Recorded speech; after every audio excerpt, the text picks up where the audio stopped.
Il y a des souffrances plus parfaites encore.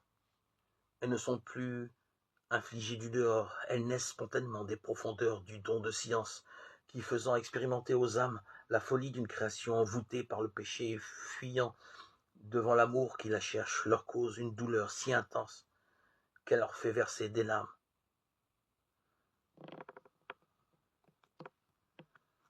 Bienheureuse âme à qui la science de ce qui manque au monde, à la vie, à l'art, pour pouvoir jamais remplir un cœur baptisé, cause une blessure inguérissable et qui verse les plus pures de toutes les larmes.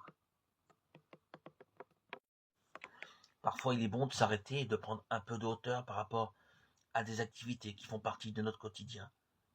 Reconsidérer le sens de notre travail, de notre implication conjugale et familiale, la finalité de nos actions en général. Pourquoi nous le faisons, comment nous le faisons, en vue de quoi nous le faisons. La tentation est grande de s'installer dans la routine, sans savoir exactement ce pourquoi nous accomplissons autant de choses au cours de nos journées, de nos semaines, et finalement, de notre vie qui passe si vite. La question du comment, du pourquoi et de la finalité peut aussi tout à fait s'appliquer à notre prière quotidienne. Pourquoi pas ne prier tous les jours?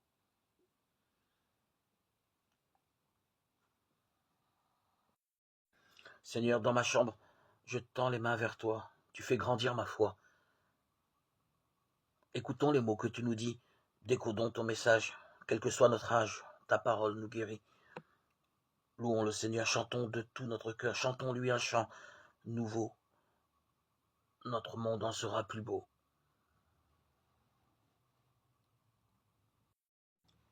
Remets-nous nos dettes comme nous-mêmes. Nous remettons leurs dettes à nos débiteurs. Matthieu 6, 12.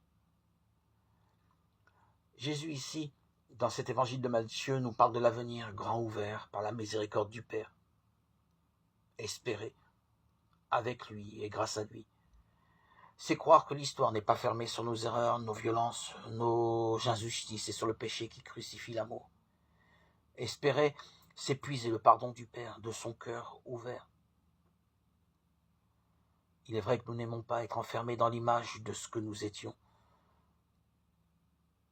Nous revendiquons tous la possibilité d'évoluer. Nous avons tous une ambition personnelle, qu'elle soit spirituelle, professionnelle.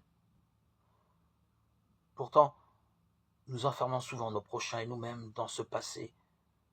Dans leur histoire, nous catégorisons, nous condamnons, nous jugeons.